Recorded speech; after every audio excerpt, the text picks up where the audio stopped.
328쪽 3. 신앙의 덕.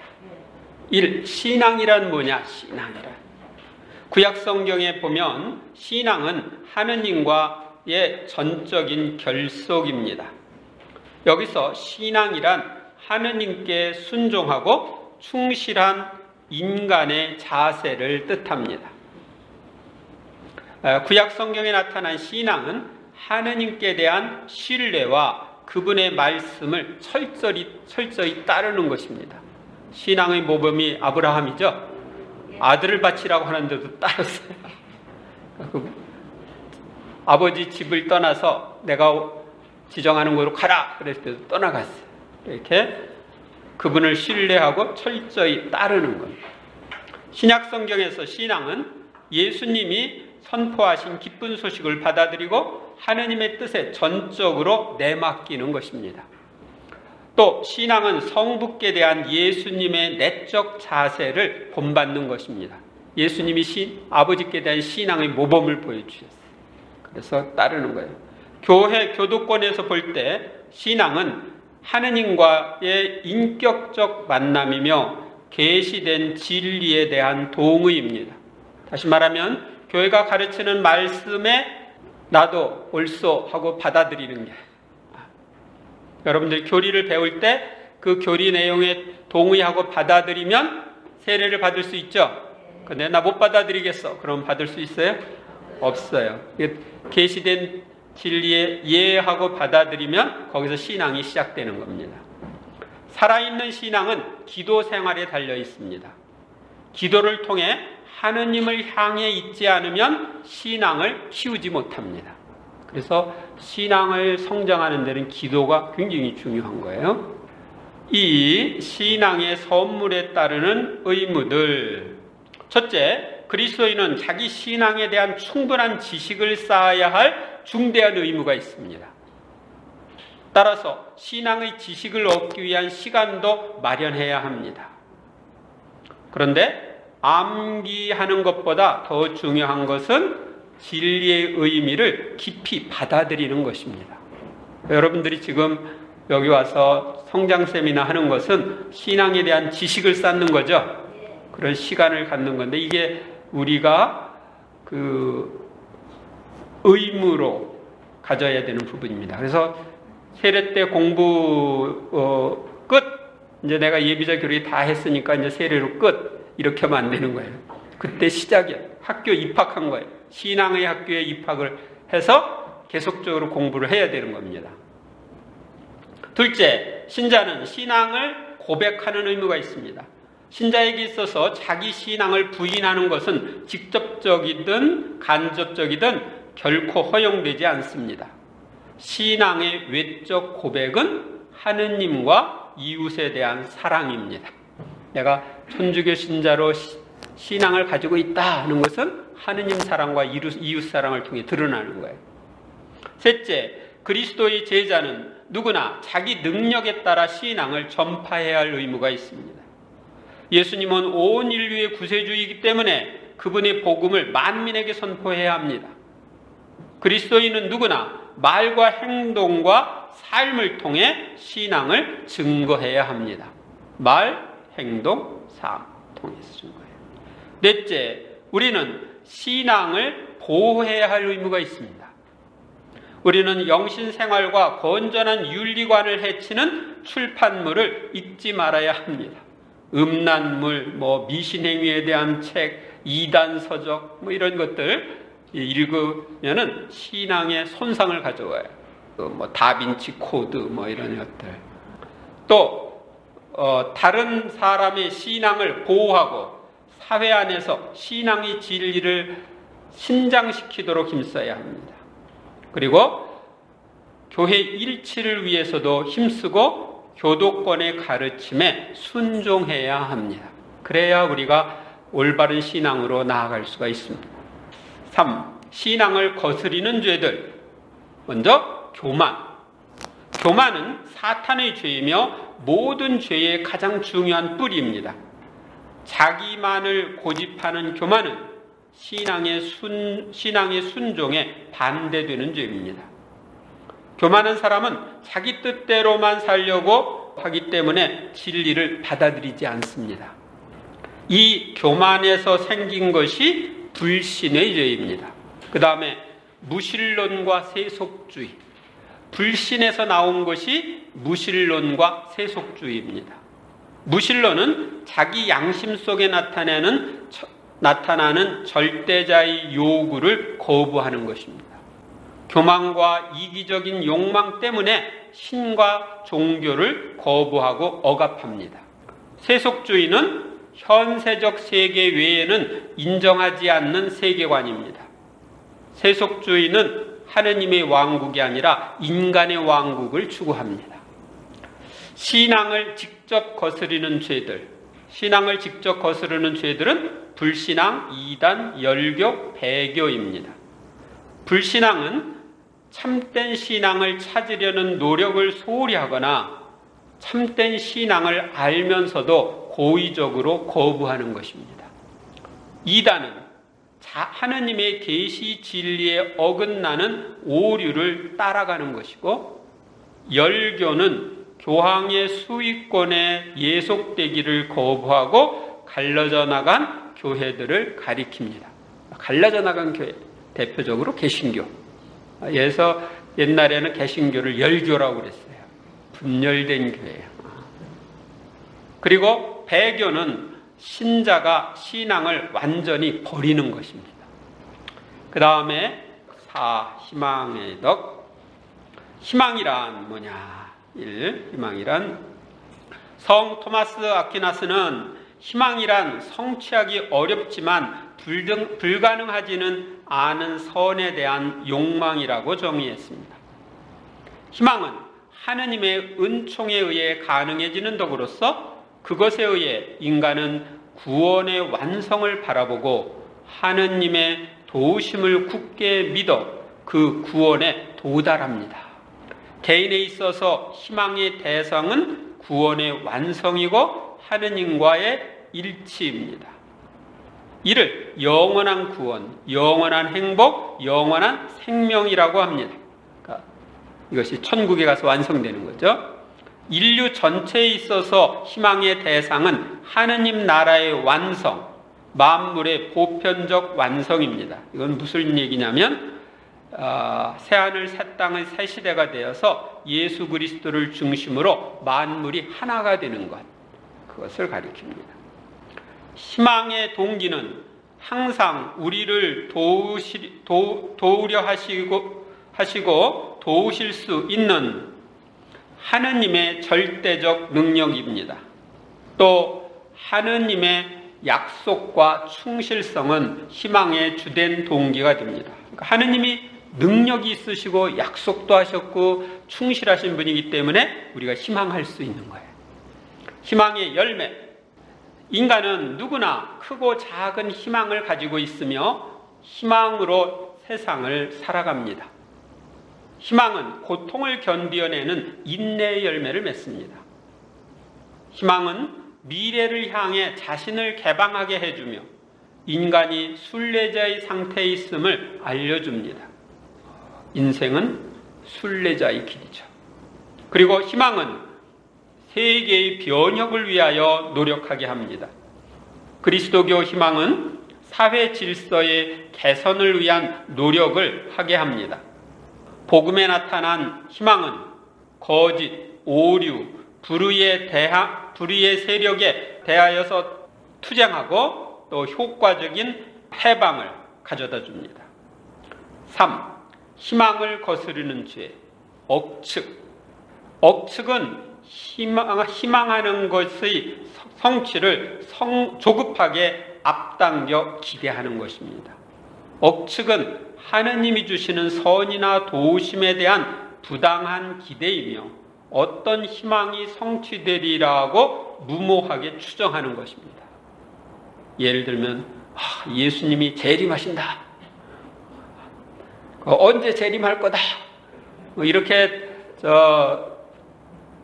여호와의 증인들이나 옛날에 다미 성교회나 이런 사람들이 했는데 다 빗나갔죠.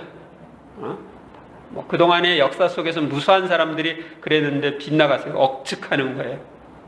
하느님의 때를 인간이 억측하면 틀릴 가능성이 99.99999%입니다.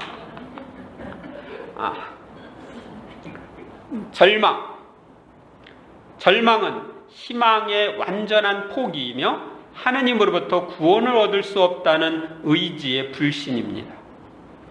이는 하느님의 선하심과 자비, 도우심에 대한 확신을 잃어버린 상태입니다. 구원에 대한 희망을 포기한 사람은 쾌락주의, 허무주의, 자살로 나아가기도 합니다. 체념은 상황을 개선할 수 있는 하느님의 도우심을 받지 않음으로써 그냥 그 상태에 머물러 있는 것을 말합니다. 개선하려고 노력도 안 하고 그냥 머물러 있는 거예요. 다음 5. 신적 사랑의 덕. 아까 신덕, 망덕, 애덕. 이제 세 번째예요. 신적 사랑의 덕. 1. 사랑이란 뭐냐? 사랑은 넓은 의미에서 볼 때 선에 대한 애착입니다. 사랑은 인간의 가장 근본적인 감정이며 다른 모든 감정의 기초와 근원이 됩니다. 인간은 사랑이신 하느님으로부터 나왔죠? 그렇기 때문에 사랑을 하지 않고는 못 배겨요. 그래서 이 사랑은 인간의 기본적인 감정이에요.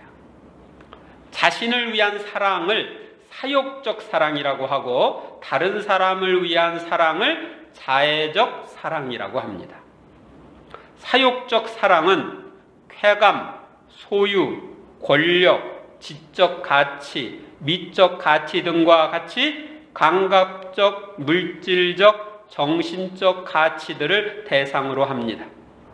자애적 사랑은 물질적, 정신적으로 어려운 사람들의 행복에 관심을 두는 자선적 사랑, 서로의 정신적 부와 소망을 나누는 우정적 사랑, 그래서 또 하나 더 추가하면 영적인 부를 나누는 영적 사랑, 또 하느님께 자신을 봉헌하며 하느님과 일치하기를 원하는 신심적이고 신비적인 사랑을 대상으로 합니다. 사랑의 대신덕은 하느님을 향한 덕, 이런 뜻이에요. 대신덕은 우리가 최고의 선이신 하느님을 사랑하고 하느님을 위하여 모든 피조물을 사랑하게 하는 초자연적 덕입니다. 초자연적 덕이란 하느님의 은총에 의하여 얻을 수 있는 덕이라는 뜻입니다. 이 덕의 첫째 대상은 지존하시고 가장 완전하신 하느님이고, 둘째 대상은 하느님께서 사랑하시는 모든 피조물입니다. 하느님께 대한 사랑은 그분의 완전한 성덕과 무한한 신성을 기뻐하고 그분의 영원한 행복을 즐거워하는 것입니다. 하느님을 사랑한다는 것은 자기의 육신과 영혼, 감각과 능력을 모두 완전히 그리고 영원히 바치는 것이며 더 이상 자기에게 매이지 않고 완전히 하느님의 소유가 되는 걸 뜻합니다. 몽땅 바치고 몽땅 하느님 것이 되는 거예요. 하느님께 대한 사랑을 간단히 말하면 하느님의 모든 속성과 뜻을 기쁘게 헌신적으로 받아들이는 것입니다. 하느님으로부터 오는 모든 것을 다 받아들이는 거예요. 이 하느님께 대한 사랑의 특성. 첫째, 하느님께 대한 사랑은 최고의 사랑이어야 합니다. 인간은 하느님을 어떤 피조물보다 더 사랑해야 합니다. 인간이 마음을 다하고 목숨을 다하고 생각을 다하고 힘을 다하여 주님이신 하느님을 사랑하는 것이 인간이 지켜야 할 첫째 가는 계명입니다. 예수님이 첫째 가는 계명이라고 알려주셨죠? 최고의 사랑만이 하느님께 합당합니다. 하느님은 무한히 거룩하시고 지혜로우시고 선하시고 아름다우시고 우리를 무한히 사랑하시기에 무한히 사랑받을 자격이 있는 분이십니다. 하느님께 대한 사랑은 정신적인 것이고 의지적인 것이며 순교는 사랑의 최고 증거입니다. 그러니까 그분을 위해서 목숨을 바친다. 그러면 그 최고의 사랑을 보여주는 거예요. 둘째, 하느님께 대한 사랑은 내적이고 효과적인 사랑이어야 합니다. 이는 하느님의 뜻을 사랑하고 그 뜻의 실현을 위해 모든 능력과 수단을 다하여 노력한다는 뜻입니다. 외적 선행은 그것의 뿌리이며 원천인 하느님께 대한 내적 사랑에서 나와야 합니다. 그러니까 내적 사랑에서 외적 선행이 나와야 돼요. 셋째, 하느님께 대한 사랑은 기도와 행동으로 표현되어야 합니다. 하느님께 대한 사랑은 한편으로는 흠숭, 묵상, 기도, 예배로 표현되고 다른 한편으로는 이웃에 대한 형제의 활동과 사업으로 표현되어야 합니다. 3. 하느님께 대한 사랑을 거스리는 죄들. 사죄라고 불리는 대죄는 하느님께 대한 사랑을 근본적으로 파괴하고 소죄는 하느님께 대한 사랑을 감소시킵니다. 하느님께 드려야 할 사랑, 찬미, 예배를 행하지 않거나 거부하여 하느님을 명백히 거역하는 것은 하느님께 대한 사랑을 직접적으로 거스르는 죄입니다. 또 하느님이 사랑하시는 피조물이나 사람의 권리를 침해하는 것은 하느님께 대한 사랑을 간접적으로 거스르는 죄입니다.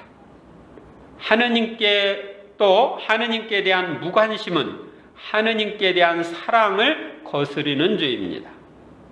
그리고 하느님을 증오하는 것은 큰 죄인데 하느님께 대한 증오심의 흔한 원인은 하느님의 계명을 거스르는 죄악의 생활입니다. 죄인들의 욕심과 야망이 하느님의 계시에 반대되면 될수록 그들의 증오심도 더욱 격렬해집니다. 6. 하느님께 대한 예배. 인간과 피조물은 하느님의 영광을 위하여 창조되었고 이를 위해 존재합니다. 따라서 만물의 영장인 인간은 마음과 뜻을 다하여 의식적으로 하느님께 영광을 드려야 합니다. 예배의 주요 목적은 하느님께 영광을 드리는 것입니다. 이 영광을 드린다는 게 무슨 뜻일까요? 하느님께 영광을 드린다. 하느님을 하느님으로 인정하는 행위, 이게 하느님께 영광을 드리는 거예요. 하느님을 하느님으로 인정하는 거예요. 그러면 이제 하느님께 드리는 예배에서 예배란 뭐냐? 예배. 어원적으로 볼 때 예배는 워십, 영어로는 워십이라고 그러죠. 이 워십이라는 말은 가치를 부여하다라는 뜻을 가지고 있습니다. 그러므로 인간은 하느님이 최고의 가치임을 예배를 통해 표현해야 합니다. 예배란 공적으로나 사적으로 하느님께 대한 내적 경외심과 순수한 신심을 표현하는 것입니다. 또 우리는 예배를 통해 자신의 죄스러움과 창조주께 속해 있으며 그분이 주시는 행복을 향해 있음을 인정합니다. 윤리적으로 선한 행위는 하느님께 합당한 예배를 드리는 것이며 그 자체가 하느님을 예배하는 것이라고 볼 수 있습니다. 그러나 엄밀한 의미에서 예배는 하느님께 직접적이고 명시적으로 흠숭과 찬미를 드리는 행위만을 의미합니다. 넓은 의미에서는 모든 선한 행위가 다 하느님께 예배를 드리는 건데 엄밀한 의미에서는 우리가 하느님께 직접적이고 명시적으로 흠숭과 찬미를 드리는 행위를 가리킵니다. 최고의 예배인 흠숭지례는 삼위일체 하느님께만 드려집니다. 또 하느님과 가깝고 하느님의 영광과 성덕을 드러낸 천사들과 성인들에게 공경지례를 드립니다. 그리고 성모님께는 피조물 중에 가장 높은 공경인 상경지례를 드립니다. 하느님은 모든 성덕과 선하심과 능력을 지니신 최고의 존재이시며 인간은 모든 것을 하느님께로부터 받았기에 그분께 최고의 영예를 드려야 합니다. 내가 하느님으로부터 안 받은 게 있어요? 없어요. 다 100% 받았기 때문에 내가 100% 드려야 돼요.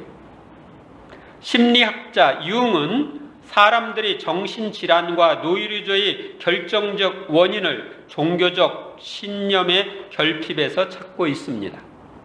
그는 인간이 진실한 복종과 흠숭으로 하느님과 올바른 관계를 맺어야 하며 신앙은 정신적 건강의 전제 조건이라고 말합니다.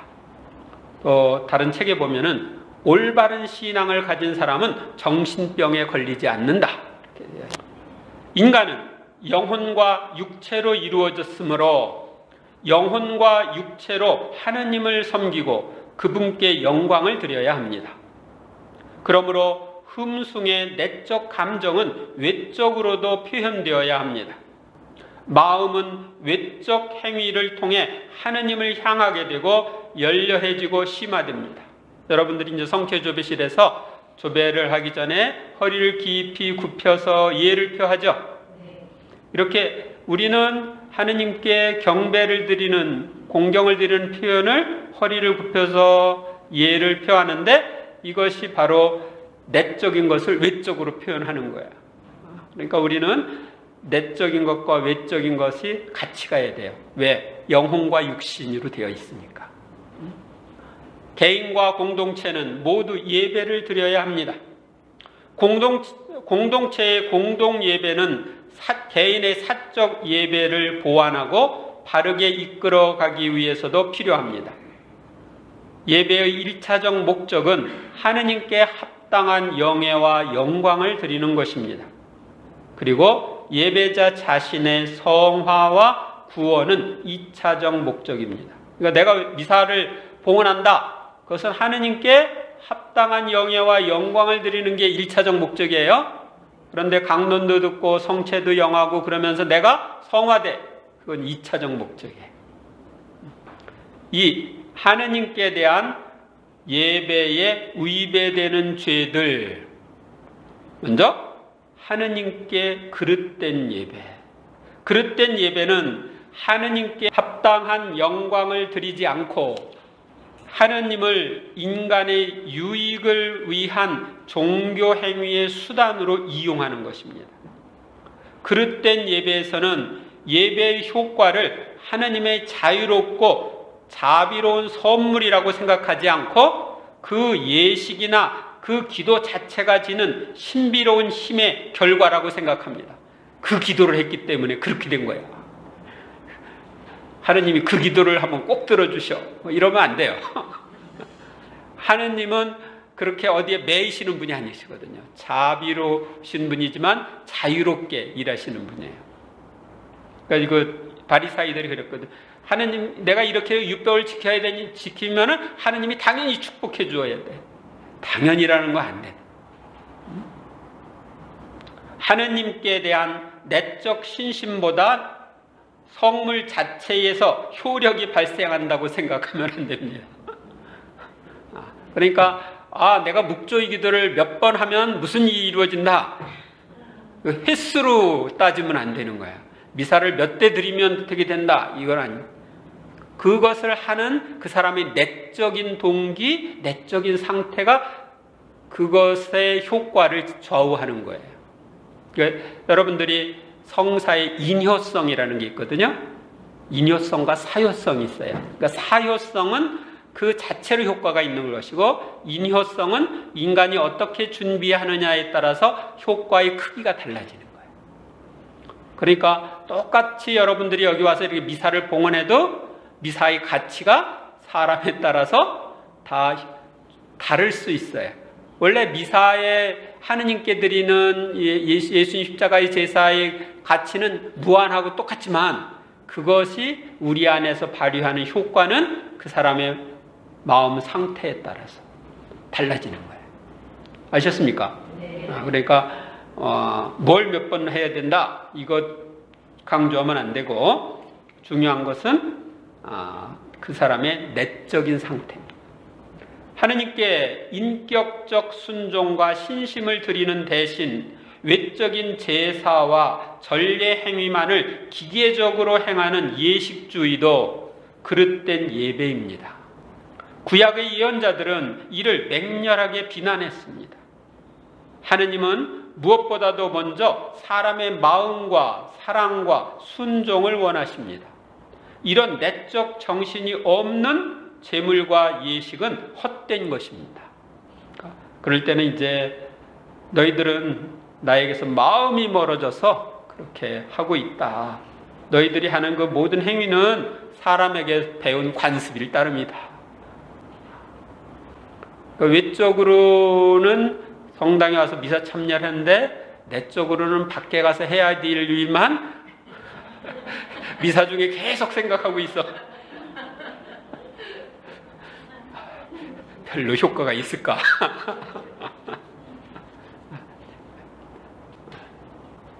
그 다음에 우상숭배. 그릇된 예배의 가장 심한 형태는 사람들이 만들어낸 거짓신들, 순수 피조물, 악신, 마귀 등에 대한 예배와 흠숭입니다. 이는 십계명 중 제1계명을 정면으로 위반하는 우상숭배입니다. 그러나 성경이 말하는 우상숭배의 중요한 의미는 피조물이나 천세적 가치를 최고의 선으로 격상시키는 데 있습니다. 성경은 돈과 쾌락, 그리고 그와 비슷한 현세적 사물들을 최고의 선으로 만드는 사람들은 우상숭배자들이라고 표현합니다. 현대 문명에서는 부귀, 물질적 발전, 국력 등등에 대한 우상숭배가 가장 위험스럽게 나타나고 있습니다. 그래서 대통령들 공약이 뭐예요? 이 물질과 관련되어서 앞으로 잘 살게 해주겠다, 일자리 주겠다, 뭐 기타 등등. 근데 그걸 첫 자리에 놓고 섬기면 안 돼.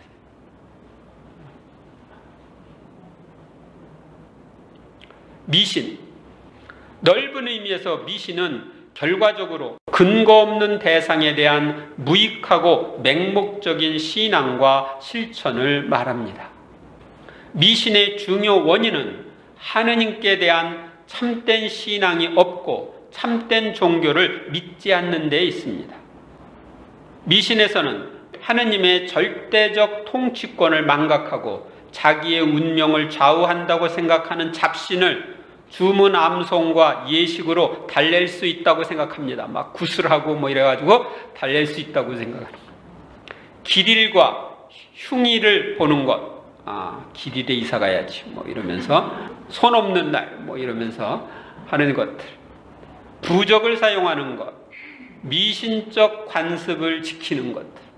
예를 들면 뭐 장례 치르고 상가에 갔다 오면은 밖에 소금을 뿌린다든지, 뭐 옛날에 보면은 집이 잘 팔리라고 남의 집에서 가위 훔쳐다가 집에다 걸어 놓는다든지,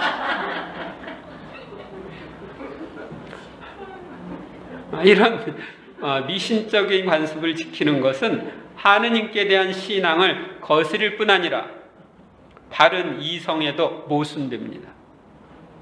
여러 가지 점들로 운수를 점치는 것, 혼을 부르는 강신술, 하느님이 아닌 존재로부터 어떤 힘을 받으려는 마법은 하느님께서 지극히 싫어하는 미신 행위입니다. 그래서 신명기서에 보면은 그 가나안의 원주민들이 그런 미신에 빠져 있기 때문에 하느님이 그들을 역겨워하시고 쫓아내신다고 되어 있어요. 7. 주일 미사와 휴식 참회 행위. 주일 경축의 유래. 구약의 안식일은 주일의 전표입니다.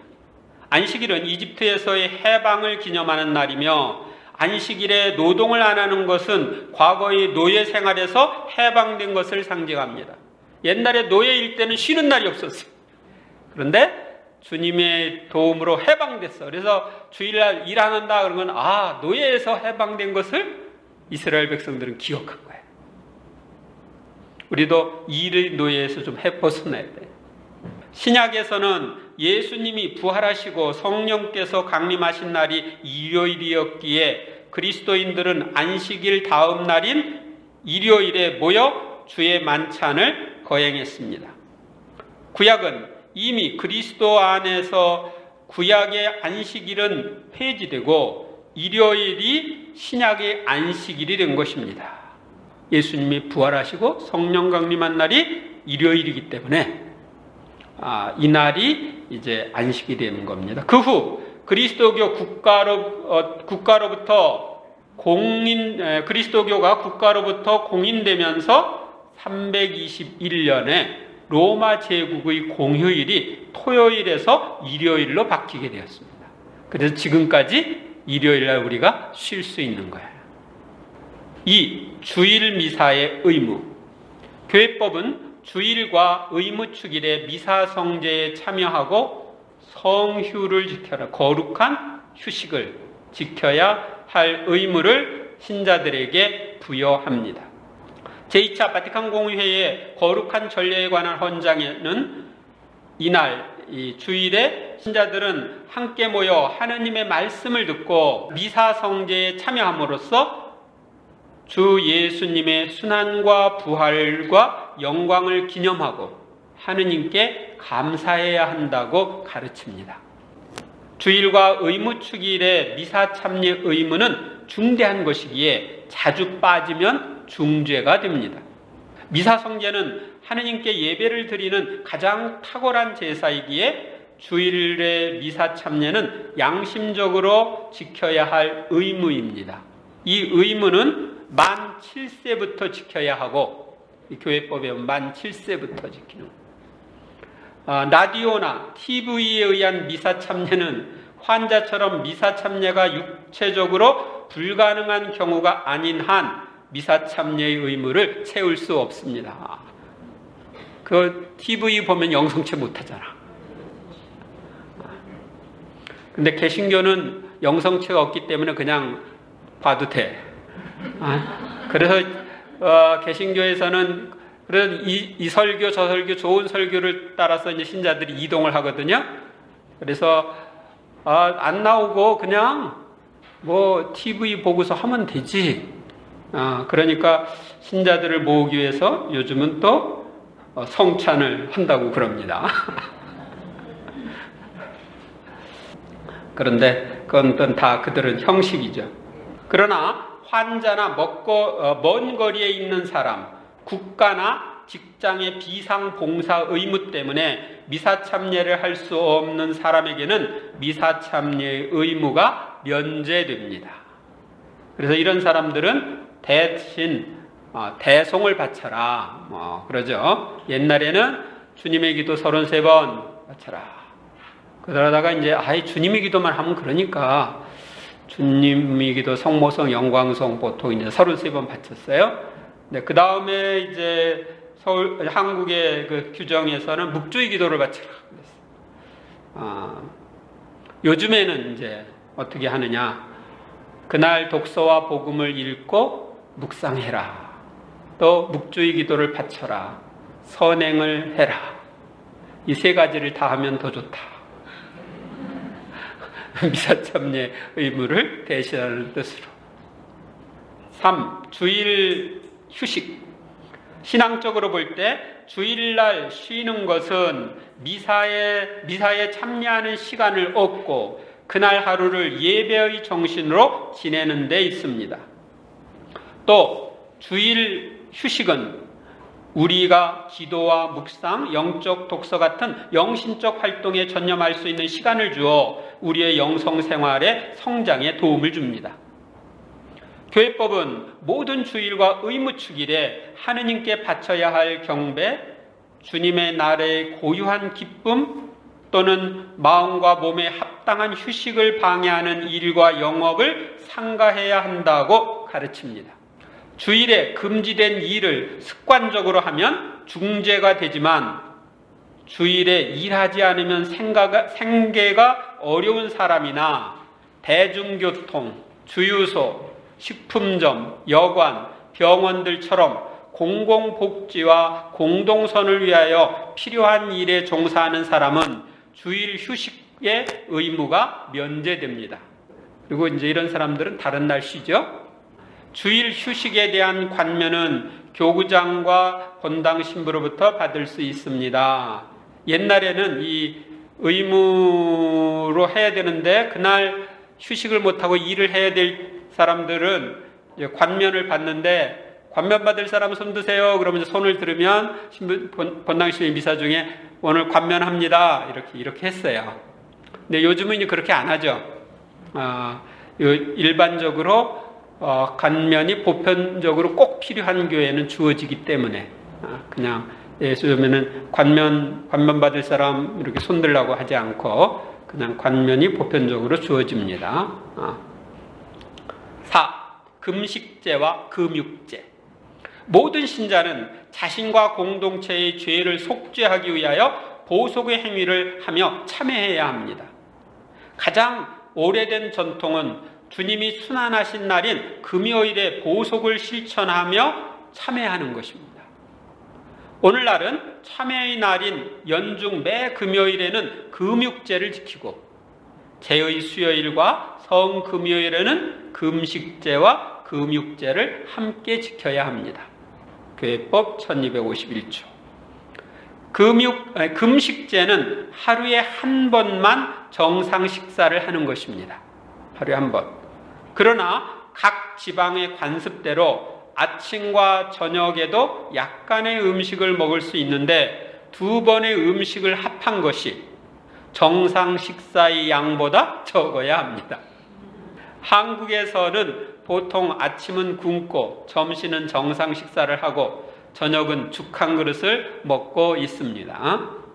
또 금육제는 육식을 금하는데 계란, 우유, 물고기는 먹을 수 있습니다. 금식제는 만 18살부터 만 60세까지 60세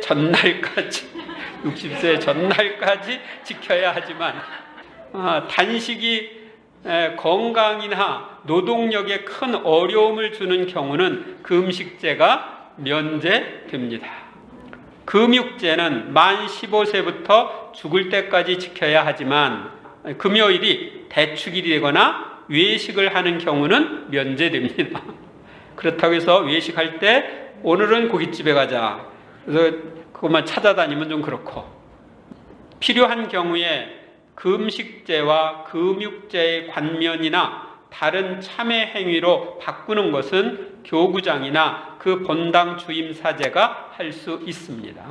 그래서 설이나 추석이나 이런 때는 이런 게 겹치면은 교구장님이 전체적으로 면제한다는 이야기를 하시죠. 그리고 이제 본당에서 같이 식사하러 나갔는데 그렇다 그럴 때는 면제해 줍니다. 그리고 본당에서 무슨 행사한다든지 그럴 때 그렇게 할 수 있죠. 8. 서원과 거룩한 것에 대한 존경의 의무. 먼저 서원은 하느님께 드리는 하나의 약속으로 특별한 예배 행위입니다. 서원이 유효하려면 자기가 무엇을 서원하는지 명확히 알아야 하고 완전한 자유의지로 동의해야 하며 서원의 이행에 대한 의무감을 가져야 합니다. 또 서원의 내용은 물리적으로나 도덕적으로 가능하고 선한 것이어야 합니다. 하느님을 위해 더 큰 서원을 행하지 못하게 하는 서원은 무효한 서원입니다. 그리고 공적 서원은 수도회의 경우처럼 교회에 의해서 그 서원이 받아들여져야 유효합니다. 교회에 의해 받아들여야 됩니다. 또 수도회의 장상은 공동체에 방해가 되는 회원의 사적 서원을 정지시킬 수 있고, 결혼한 부부는 부부의 권리에 해가 되는 상대방의 사적 서원을 정지시킬 수 있습니다. 부부가 같이 자야 되는데 나는 같이 안 자기로 하느님 앞에 서원했어요. 이러고서 다른 방 계속 쓰고 있으면 부부의 권리를 침해하는 거거든. 이럴 때는 정지시킬 수 있습니다. 사적 서원을 관면할 수 있는 이들은 교황님 외에도 교구장, 본당의 주임 신부, 수도회 장상, 집권자로부터 관면권을 위임받은 사람들입니다. 그래서 여러분들이 개인적으로 서원을 했는데 좀 지키기가 힘들다 그럴 때는 고해 시간에 이런 서원을 했는데 지키기가 힘드니까 풀어줬으면 좋겠습니다 하고 저한테 이야기하면 제가 풀어줄 수 있는 거예요. 그 다음에 종신서원에 대한 관면은 성좌 설립 수도의 회원은 성좌에 의해서만 윤허되고 교구 설립 수도의 회원은 교구장에 의해서 허가됩니다. 그래서 그 사제들은 다 교황청에서 서원을 풀어줘야 되고 이 수도회들은 교구 설립 수도회는 교구장이 또 국제적으로 교황청 인정 수도회, 교황청 설립 수도회의 경우는 교황청에서 이것을 풀어줍니다. 그 다음 하느님의 이름에 대한 존경, 이 하느님 이름에 대한 존경, 사람의 이름이 그 사람을 나타내는 것처럼 하느님의 이름도 하느님 자신을 나타내는 말입니다. 따라서 하느님의 이름을 거룩하게 찬양하고 받들고 찬미하고 기리는 것은 야훼님 자신에게 그렇게 해드리는 것이 됩니다. 신약 성경은 하느님의 아들 예수 그리스도의 이름에 대해서도 하느님의 이름과 같은 존경을 드리고 있는데 이는 우리의 구원이 예수님의 이름에 달려있기 때문입니다. 그래서 모든 사람들이 그분의 이름 앞에 무릎을 꿇는 얘기 나오죠. 하늘과 땅의 모든 존재가 무릎을 꿇는 얘기 나옵니다. 하느님과 예수님의 이름은 그분 존재의 표현이고 그분 인격의 상징이므로 존경심을 가지고 불러야 합니다. 그리고 성모님과 사도들과 성인들처럼 하느님과 가까운 분들의 이름에 대해서도 어느 정도 비슷한 존경을 드려야 합니다. 제2계명에서는 주 너희 하느님의 이름을 부당하게 불러서는 안 된다. 주님은 자기 이름을 부당하게 부르는 자를 벌하지 않은 채 내버려두지 않는다고 가르칩니다. 하느님의 이름에 대한 독성에는 하느님의 이름을 속되게 만드는 속화와 그분을 직접 모독하는 독신이 있습니다. 속화는 그 거룩한 이름을 생각 없이 화를 내면서 부르거나 속된 사물처럼 존경심 없이 함부로 부르는 것을 말합니다. 이는 그분께 대한 존경과 사랑에 위배되는 행위로 소죄가 됩니다. 그러나 죄되는 분노를 발할 때마다 습관적으로 거룩한 이름을 오용하거나 남에게 모욕을 주거나 저주하는 뜻으로 거룩한 이름을 사용하는 것은 중대한 불경으로서 중죄가 됩니다. 또 독신은 말이나 몸짓으로 직접 하느님을 욕하거나 모욕하는 것으로 언제나 중죄가 됩니다. 3. 축성된 사람과 거룩한 사물에 대한 존경. 축성과 공적 서원에 의해 봉헌된 사람들에게도 존경을 표시해야 합니다. 축성된 사람을 모욕하거나 때리거나 살해하면 독성죄가 됩니다. 성당, 경당, 축복된 묘지는 거룩한 장소입니다. 성체를 모신 성당과 경당에서는 하느님이 특별히 현존하기 때문에 특히 그 안에서 경건한 태도를 취해야 합니다. 그 장소의 거룩한 성격을 중대하게 침해하는 행위는 독성죄가 됩니다. 성체는 그리스도의 특별한 현존을 나타내는 것이므로 가장 큰 존경을 받아야 합니다. 성체를 부당하게 영하거나 불경스럽게 다루는 것은 독성이 됩니다. 그리고 고의적으로 성체를 모독하는 것은 가장 중대한 독성이 됩니다. 그런 죄를 범한 자는 성좌에 유보된 파문 제재를 받습니다. 그러니까 이제 프리메이슨 같은 사람들이 검은 미사라고 해서 성체를 훔쳐다가 모독하는 행위들을 하거든요. 이런 것들은 여기에 해당이 됩니다. 성작, 제의, 성유, 유해, 십자가, 성화상 같은 성물들을 불경스럽게 다루거나 속된 목적으로 사용하면 독성이 됩니다. 축성된 이런 성물들을 우리가 존중해야 합니다. 그러니까 성작으로 술을 마신다든지 그러면 안 되는 거예요. 저는 이제 여기서 하나 좀 얘기하고 싶은 것은 우리나라 사람들 좀 잘못된 사고방식을 가지고 있는데, 오래된 성물 버리는 거. 이게 오래된 성물은 그만큼 그걸 보면서 기도했기 때문에 오히려 더 우리가 소중하게 다뤄야 되는데, 그런 것들을 뭐 새 걸로, 이쁜 걸로 뭐 바꾸기 위해서 버리는 행위, 이런 것들은 좀 문제가 있습니다. 외국에 이렇게 다녀보면 오래된 성모상 이런 것들을 이제 공경하는 그런 성지들이 있는데, 여러분들이 엄마 오래됐다고 해서 버리면 안 되는 거예요. 부모가 오래됐다고 해서 그런 것처럼 그런 잘못된 사고방식, 외적인 것 가지고만 생각하는 그런 사고방식이 있는 것은 문제입니다.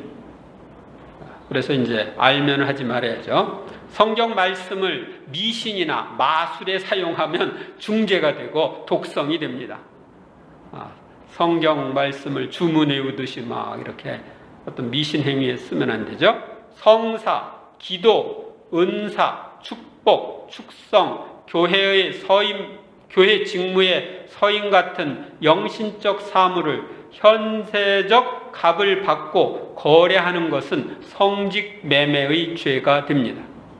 교회 직무의 선거에서 현세적 값을 받고 투표를 하거나 경쟁자를 뇌물로 매수하거나 축복받은 성물을 다른 성물보다 비싸게 파는 행위도 성직 매매의 죄가 됩니다.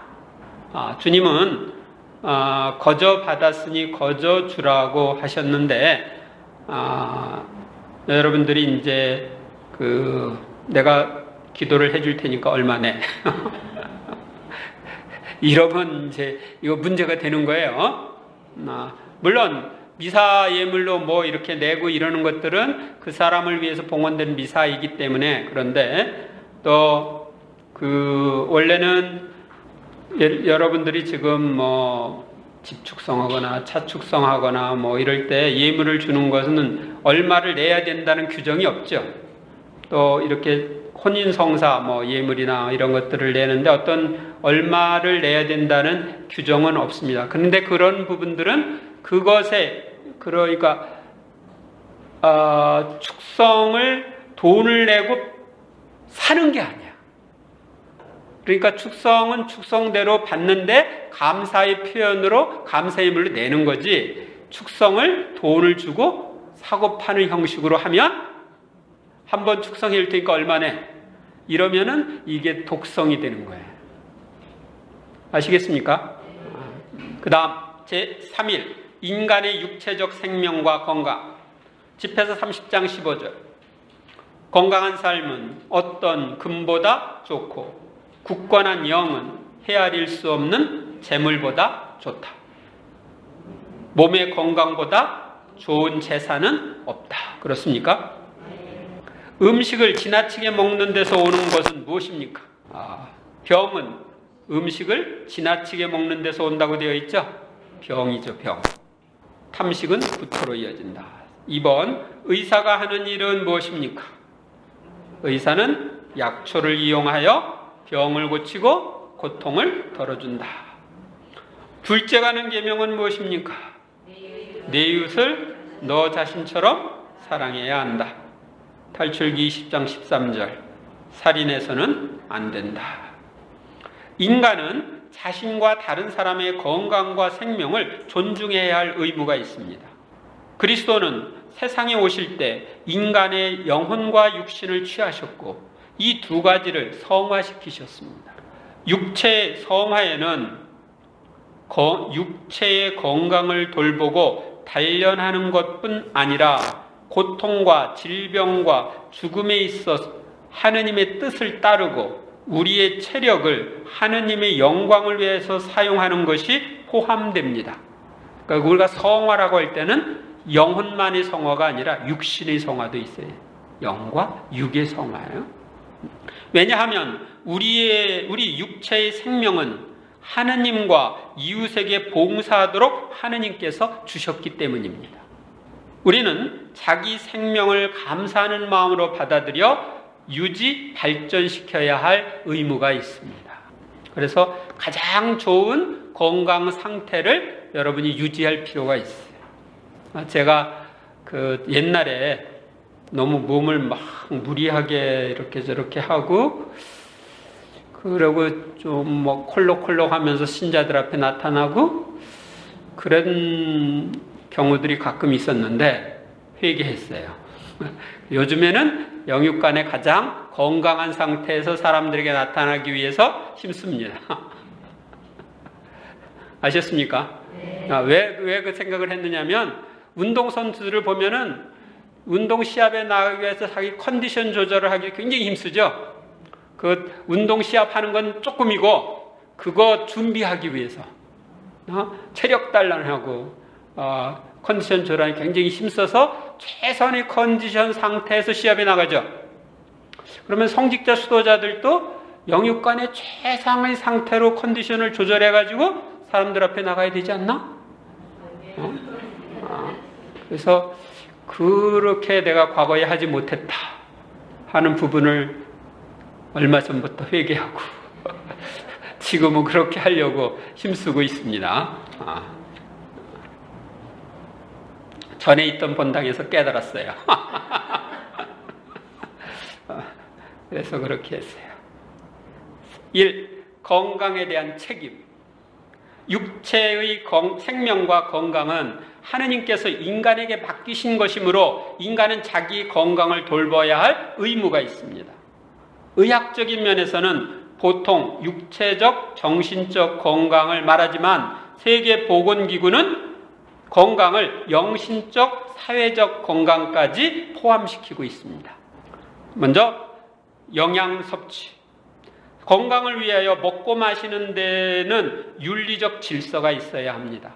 음식의 양과 형태는 육체적 생명의 보존과 발달에 적합해야 합니다. 덜 먹거나 많이 먹어 건강을 해치거나 건강에 해가 되는 음식을 먹고 마시거나 사치로 방탕하게 음식을 탐하면 죄가 됩니다. 단식제를 지키는 것은 음식이나 향락에 대한 무질서한 욕망을 조절하는 데에 도움이 됩니다. 이 의복과 주택. 의복과 주택도 인간의 육체적, 정신적 건강에 영향을 미칩니다. 의복과 주택은 몸을 보호하기 위한 목적에 맞아야 합니다. 의복은 유행이나 허영심 때문에 입기를 소홀히 하거나 청결치 못한 입음으로 건강에 해를 끼칠 때 윤리적 문제가 됩니다. 옷은 인간의 품위와 아름다움을 드러내야 합니다.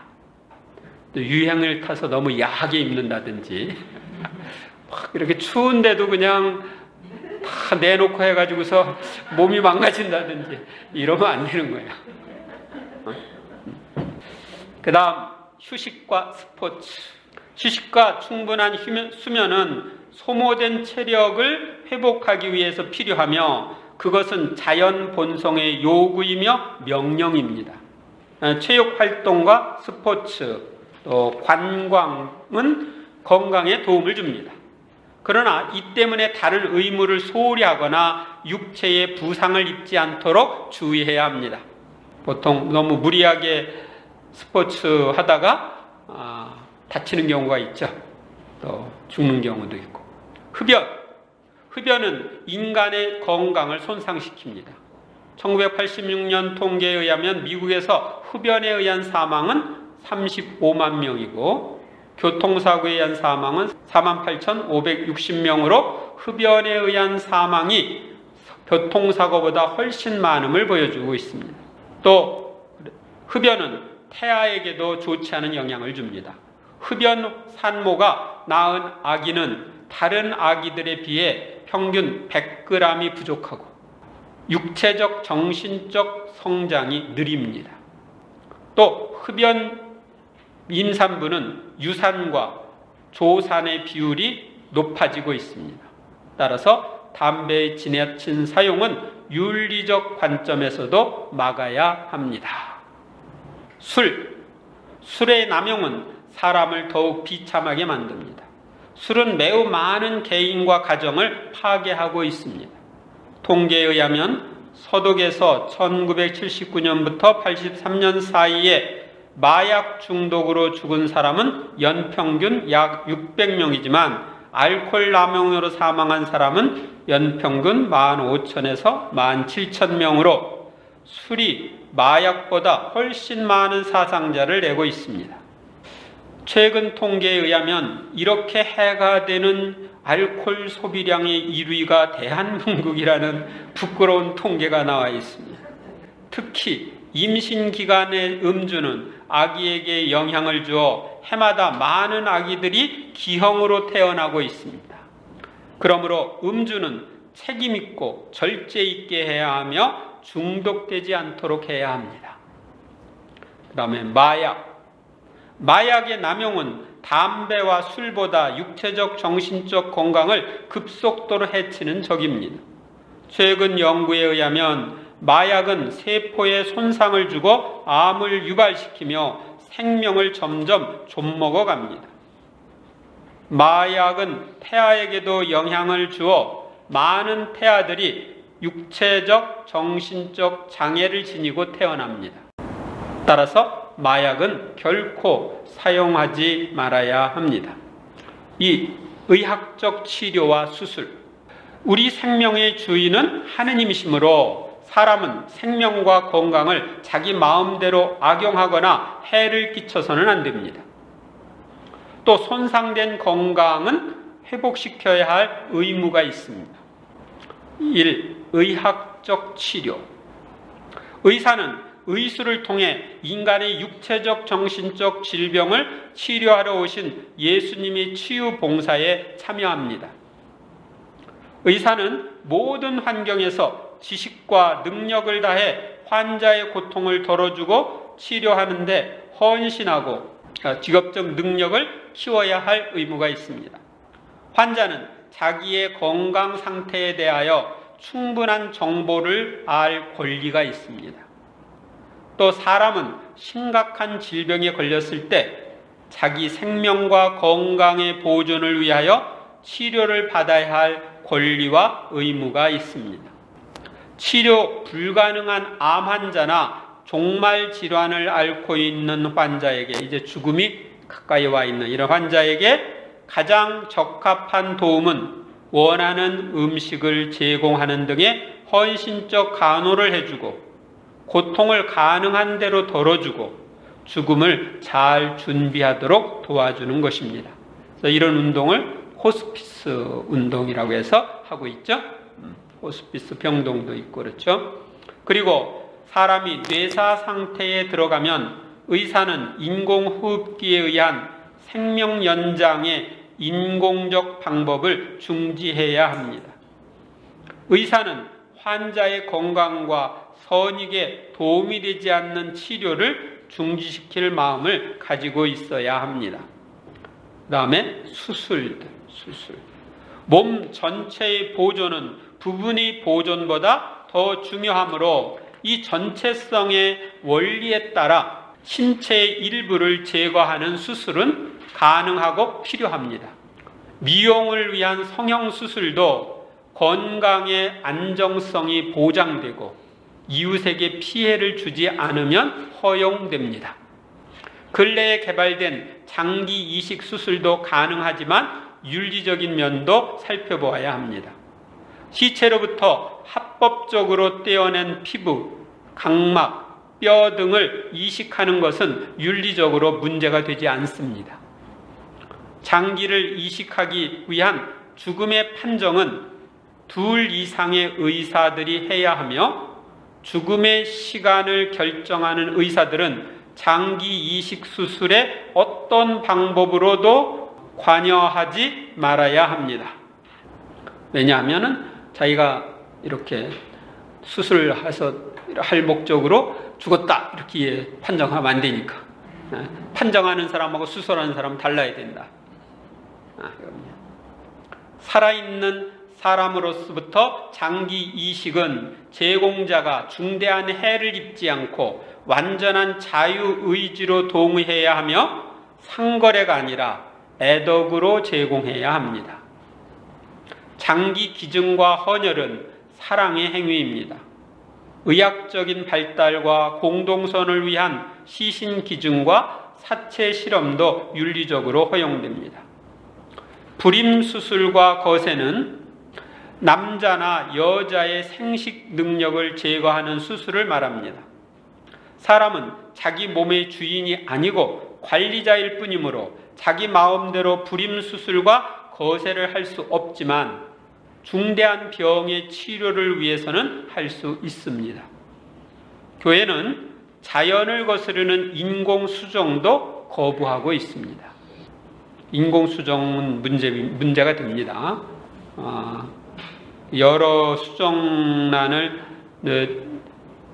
만들어 가지고서 수정하고 나서 쓸모없는 건 버리기도 하고 또 여러 개를 한꺼번에 넣어서 하나만 착상하고 다른 것은 유실되고 그래서 생명이 손상되기 때문에 교회가 거부하는 것입니다.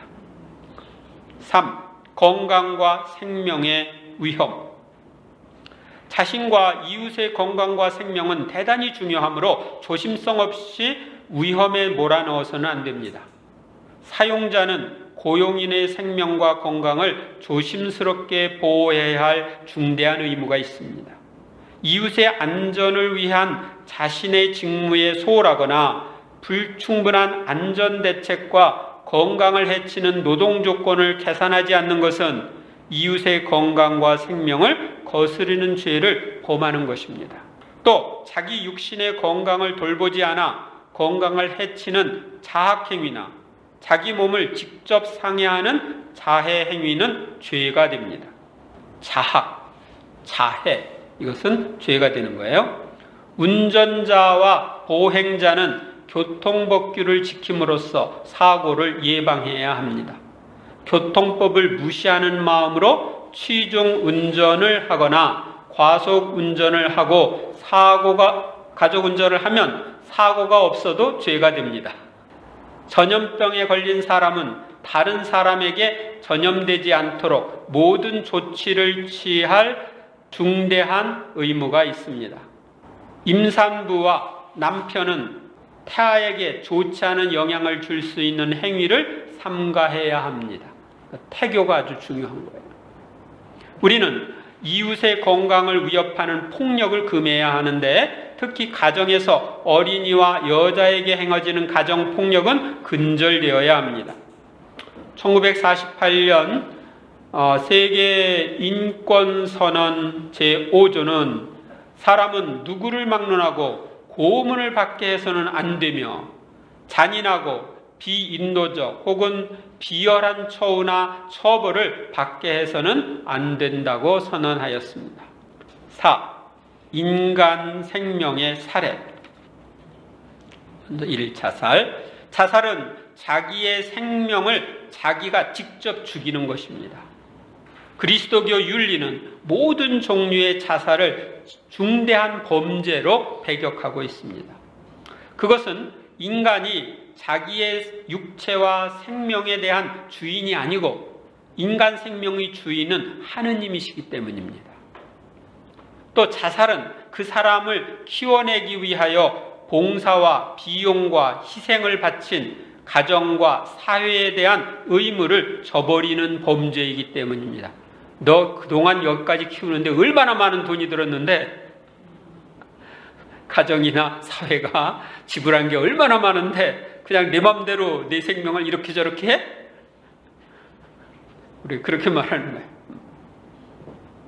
그러니까 이런 가정과 사회에 대한 의무를 저버리는 범죄예요. 그리고 자살은 자신을 사랑하고 완성하도록 노력해야 할 임무를 저버리는 행위이기 때문에 죄가 됩니다.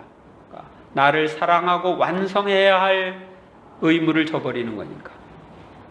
그러나 체포된 간첩이 자기 동료와 조국을 배신하지 않기 위해 목숨을 끊거나 중대한 인권 침해에 대한 비폭력 저항 수단으로 단식 농성을 하는 것은 허용됩니다. 그러니까 더 큰 목적을 위해서 허용됩니다. 살인에 대해서 이 살인은 비합법적으로 직접 이웃을 죽이는 것이며 부도덕하고 중대한 죄입니다. 무고한 자에 대한 살인은 생명의 주인인 하느님의 권리와 지상의 인간이 가진 가장 고귀한 생명에 대한 인간의 권리를 침해하는 대죄입니다. 그래서 하느님은 십계명의 제5계명에서 살인을 금하고 있습니다. 윤리적 관점에서 볼 때 모든 형태의 안락사는 환자의 동의가 있든지 없든지 불법적이며 살인입니다.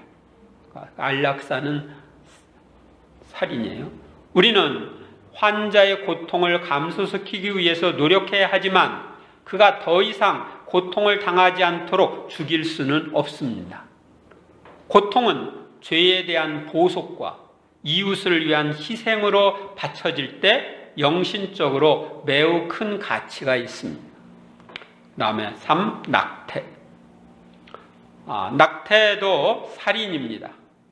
수태호 수정란이 나팔관에서 이동하여 자궁벽에 착상하기까지는 10일 내외가 걸리며 이때까지는 영혼이 주입된 하나의 인간으로 볼 수 없다는 견해도 있습니다. 그러나 수정란은 인간으로 발달할 수 있는 살아있는 조직체이므로 인간으로서의 모든 권리를 가진 인격체로 대우해야 한다는 것이 신학자들이 공통된 견해입니다. 그리고 이 수태의 순간, 그러니까 정자와 난자가 결합하는 수태의 순간 영과 육이 결합된다고 우리는 보고 있습니다. 가톨릭 윤리는 우생학적, 윤리적, 사회적 이유로 하는 모든 낙태를 절대적으로 배격하고 있으며 그것을 무고한 자에 대한 살인으로 간주합니다.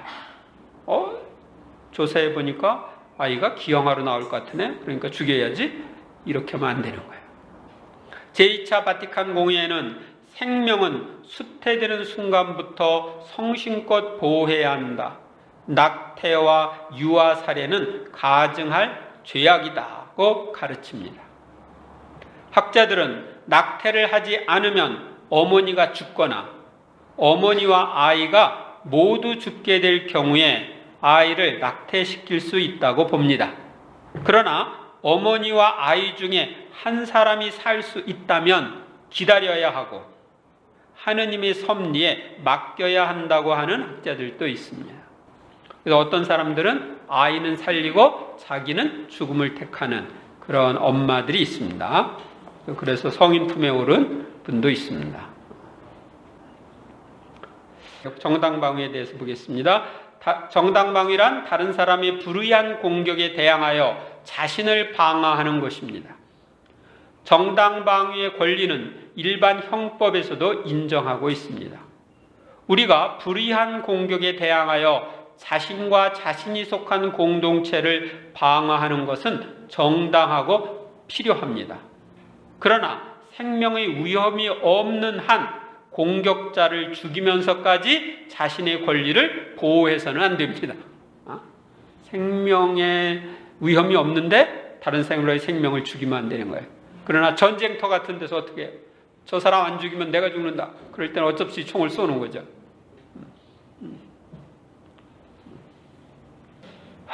더 하고 싶은데 시간이